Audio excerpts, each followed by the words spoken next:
Hello and welcome to my channel. My name is Yvette, or Lady Eva, as most people here know me as. Today's story is called The Copper Coins. It is a sort of a takeoff of sort of a fairy tale-like story. It will be divided into two parts because reading 9 or 10 pages at once is going to be too much for my throat, and it's also ambition a little bit too much for you to listen to in one sitting or so. So it takes about 15 minutes to run through a story, so that's 5 pages long. So I just figured instead of just babbling for 30 minutes straight, I would just do this and divide it up into two postings. So look for the second part around the middle of next week or so. I'll be celebrating my birthday, so I probably will take a few days to do that. So without further ado, here's the story. It's called The Copper Coins. Across the river and down the road less traveled, a man lived on a farm with his 4 sons. It was a small plot of land that extended far beyond the furthest reaches of the humble kingdom. To reach the farm from the nearest village was a good 2-day hike, but luckily it was one of the that was often taken by a horse-drawn cart. This would divide the traveling time by 3. The man and his sons lived simply and happily. During the days, the family would tend the fields and feed the animals. The evenings were spent eating homemade vegetables, telling stories, and speaking of the passing day. After their mother's death several seasons back, the boys took it upon themselves to care for and help their father in any way they could. Through this act of love, the boys grew up believing that the spirit of their mother guided them and protected them. This affirmation was compounded by the wish that she had that they would always stay together. Soon, however, the family's beliefs about this had changed when the warm spring months stretched into a dry summer and drought befell them. Through this experience, the boys realized that the day would soon come when the eldest of them would have to leave home and journey out into the world. The son's name was Michael, and upon his 18th year he had decided that it was now time for him to do so. The drought had left the family with far less food and water than they had had before, and survival somehow demanded it. On the eve of Michael's departure, the father sat down and shared with him the same wisdom that his own father had often given him. "I have been blessed by you, my son," the father said bravely with a smile that showed all the pride and love that he was capable of bestowing. "You have worked long and hard to keep this home intact. But it is now time for you to set off on your own journey and seek out your fortune and perhaps find a home of your own." "Yes, but father, if I do make a fortune, then I shall return home and we will all have enough to survive," Michael said. "That may be true, but remember, fortune is not only comprised in material wealth. One may also find that the sense of through ideals and thoughts. You may go through life saying, 'I will be wealthy.' But if you think that it only lies for possession of material goods, then you will perhaps miss something very important. Allow yourself the time in which to find its true meaning. Do you understand what I am saying?" The boy, although confused by his father's ambiguous words, nodded. "I think so, but father, I still intend to make you proud," he affirmed. The man nodded, and they retired for the evening. As dawn broke the following morning, Michael rose and packed his meager belongings before meeting his father and other brothers at the gate that would border their land. As he swung the rucksack over his shoulder, his father approached and wrapped him in a warm embrace. "Know this, my son. Your mother is smiling down upon you and will guide you through your journey." The young man nodded, and before starting on his way, he embraced each of his brothers and father one last time. Sadness descended upon the remaining brothers as they watched him walk slowly down the sandy path leading away from home. As his home soon disappeared in the distance, Michael stopped for some moments to glance towards the sky. "Your mother is smiling down upon you," his father's words resonated in his heart, and as he once again made his way along the sandy path. Although he was not quite certain as to whether or not his mother would actually be there to guide him, the comfort of his father's words still echoed around him.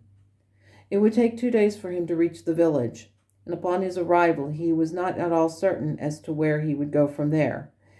He had no real skills to speak of, and he knew that aside from his work on the farm, he could not do very much. It was true that he did not know how to make a suit or weave cloth.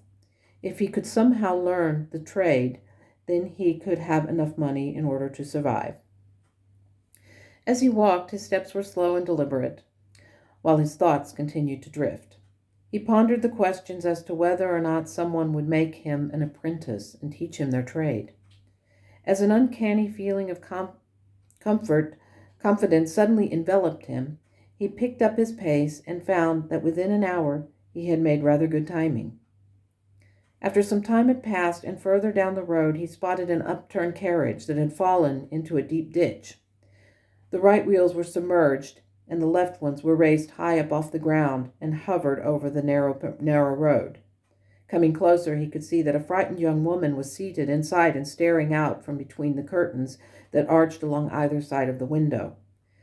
Nearby, 3 men were working diligently in trying to get the carriage out of the ditch and back up on the road. Michael approached. "Good day, fellow travelers. My name is Michael. Might I offer some assistance to you?" The 3 men turned away from the carriage and regarded the young man standing before him. His short stature and shy stance immediately made them laugh out loud. "How could you possibly help us when you are so thin and scrawny?" one of them asked critically. The second man nodded in agreement. "We need someone with more meat on their bones," he said. "You only succeed in getting crushed from beneath the weight of the carriage." The third, although as abrasive as the other 2, seemed less inclined to resort to insults. Instead, he regarded Michael and spoke. "Perhaps you might know of someone who can assist us in getting this carriage out of the ditch." "I know of no one nearby, but my family lives back in that direction, around an hour's hike from here," Michael responded. "I'm certain that my brothers and father would be able to assist you. But as I said, I have already spent well over an hour getting here from the farm. It would take at least that much time to get back." "Forget it. To go back the way we came would be an utter waste of time," the first man insisted as he motioned towards the carriage where the young woman sat. "Our Lady Isabella is due at the palace, and His Majesty the King is anticipating our arrival today." "I see," Michael said as he cast a quick glance towards the woman. "I am afraid that you will be late, as the town is a day and a half away by foot. But if it were to help, I can either hire a carriage or send word to the king that your journey has already been delayed." The 3 men nodded in agreement, but instead of offering any sort of verbal response, 2 of them approached the carriage and assisted the young lady in disembarking from the upturned vehicle. The third man went to the back of the carriage and retrieved various pieces of luggage that would be needed. Watching their actions, Michael eventually spoke. "Perhaps it would be wise to only take what is necessary. I'm certain that someone from the palace could send for the rest of your belongings once you arrive there." This suggestion went ignored, and Michael quickly discovered why it was that the men were so readily agreed to his presence. He was given the dubious task of carrying the bulk of the luggage that had been unloaded from the carriage. Without complaint, Michael did as was expected, but soon discovered that under the weight of it he was falling behind. The first 2 hours seemed not to be too terribly hard on him, but the late afternoon sun shone down on them. Tiredness and thirst had started to overwhelm him. A quick glance at the 4 people ahead of him made him realize rather quickly why he had fallen so far behind. The 3 men were not only carrying very little, but skipping rocks as though they were young kids. He, on the other hand, was struggling under the weight. As Michael stumbled along the path, the most disheartening emotion was that the men were doing nothing to assist him. Instead, they would laugh and jeer at him. Oftentimes, they would turn around and demand that he hurry up. Instead of doing so, this left Michael lagging even further and further behind. "I cannot pity myself for this," he thought as he took a staggering breath. "I chose to come along." As afternoon faded into evening, the group eventually stopped in order to set up camp. Moments after the 3 men and woman had arrived, Michael ultimately reached the place where they would be camping. Instead of being greeted warmly, the impatient group watched as the objects he carried literally slipped from his hold and fell to the ground with a thud. "Why has it taken you so long?" the first man demanded. Michael said nothing in response. Instead, he lowered himself to the ground and looked out across the vast meadow while the men grabbed for the luggage he had carried and began to unpack some of the items. As bread, cheese, and a canteen of water were removed and shared among the 4 other travelers, Michael took a deep breath as he realized that they had no intention of sharing with him. He separated himself from the group and began to wonder if he would have been better off staying with his loving father and good-hearted brothers. He missed them and knew that regardless of the situation in life, they would never have treated another person with such disregard. Although he felt something of an outcast in this group setting, Michael resolved himself to making the best of it. Getting to his feet, he distanced himself from them and soon found several bushes that held berries of various sizes and flavors. He began to pluck several of them, and upon closer scrutiny, he realized that they were safe to eat and not poisonous. Grateful for this bounty, he collected several pieces of fruit and ate enough to appease his hunger. Glancing back in the direction of the group, he soon spotted Lady Isabella seated not too far away from him, her hands clasped together and her eyes taking in the vastness of the meadow. Perhaps I ought to at least offer some of these to her, he thought as he began to look around for more of the berries. Finding them, he picked them and placed them inside a small kerchief. Once he had collected enough, he started to walk slowly over to where she was seated. "Would you like some of these berries?" he asked as he placed the kerchief on the ground before her. "They are safe to eat and may actually taste better than bread." "Thank you," she said as she began to fold back the edges and unconsciously licked her lips as she reached for a berry. After eating it, she nodded. "These are wonderful. Where did you find them?" "They usually grow all around here," he said. "If you want any more, I can go pick them for you." "No, this is enough," she said. After several of the berries were eaten, she spoke again. "Your name is Michael, yes?" "Yes," he responded. "How is it that you were on that particular road this afternoon?" she asked. The road looked to be all but abandoned. "Not entirely, as it is the only road that leads from my home to the village," he said. I know it rather well, you see." "Why are you traveling alone?" she asked. "I was on my way to the village to seek an apprenticeship," he responded. "What kind?" "I don't really know. I've never practiced any specific trade, only worked on my father's farm and with my brothers for all these years," he responded. "All that I know is that I learned at home. That is, how to take care of the crops and tend to the animals." "What sorts of animals?" she asked. "My father has several cows, many chickens, and 1 horse," he responded. "In the summer months, my brothers and I would take our small cart and go to the village to sell fresh eggs, milk, and homegrown vegetables." Isabella nodded. "It's quite a different story than mine, I fear." "Does it have anything to do with where you're going and what will happen when you get there?" "Yes. My father has sent me to meet the prince and wishes for me to ultimately marry him." "But you do not wish for that?" he asked. "No, it's not that," she said, shaking her head. "I'm a bit nervous. You see, I know of the prince, but I don't know if he will take a liking to me or if I will like him. Yes, I've heard he's very kind, but that doesn't mean that we're compatible. The problem is I don't wish to disappoint my father." "Maybe you should just wait and see what happens. If it's meant to be, then it will be. Besides, it's about your life. You cannot live the will of your father. You must find your own way," Michael said. "Sometimes the best things that could happen are the ones that are least expected. That's what makes life so grand." "You're very optimistic. What I mean is you don't complain or get angry about things. You seem to just accept them as they are," she said. "I noticed that when my father's lazy men requested that you carry the luggage." "You noticed that?" he asked. She nodded. "It seems rather silly. They said that you couldn't have helped with the carriage, but yet they were perfectly content with you carrying our belongings." "Well, I couldn't have expected a lady to carry them," he said, smiling. "That would not have been right." "You have my gratitude," she responded. "May I ask you a question?" he asked. Once she had nodded, she waited for his next words to emerge.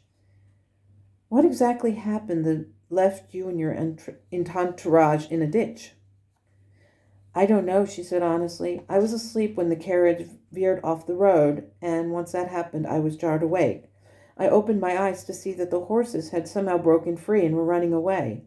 If you ask me, they looked a bit spooked. Well, when I first arrived, there was nothing in the area that might have spooked a horse, he said. Maybe they just frighten easily. Why, aren't there snakes or large rodents here? She asked. There are no snakes that are native to this area, he said. I've lived here for the past 18 years and I've never seen a snake. I did see a rodent once, but that was about 5 years ago. Before she could respond to his words, the three men came over to where they were seated. We need to get some firewood, one of them said in a form of a greeting. Maybe since you know the area as so well, you should be the one to get it, the second man said. Michael exchanged glances with Isabella before standing up and politely bowing. It was a pleasure speaking with you, he said, and without another word, he walked slowly away from the group.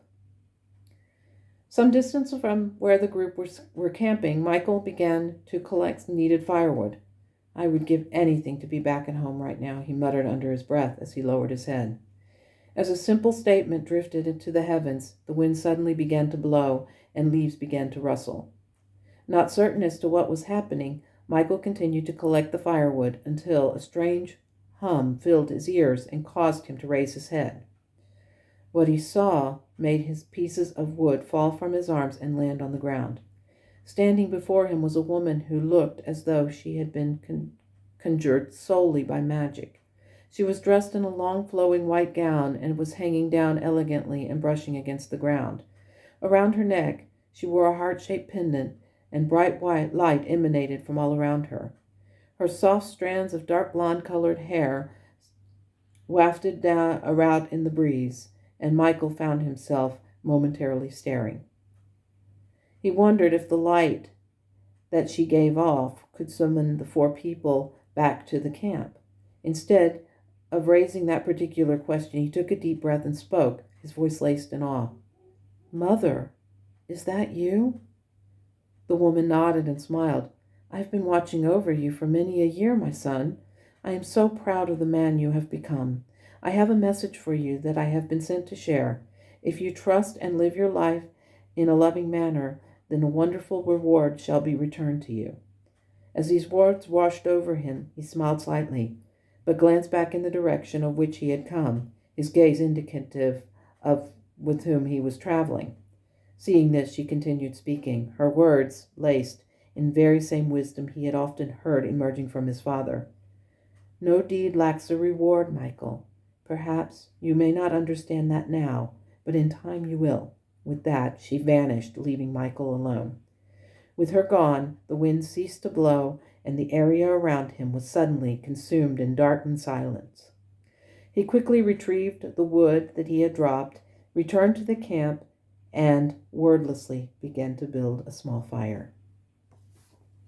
That's the end of part 1, and next week sometime I'll post the part 2, and then you'll find out what happens. Keep in mind that the title is the copper coins, and there's a reason for that, which hasn't been explained yet. So I hope you enjoyed the first part of the story, and I look forward to reading for you in the coming days or weeks. Okay, take care. Bye.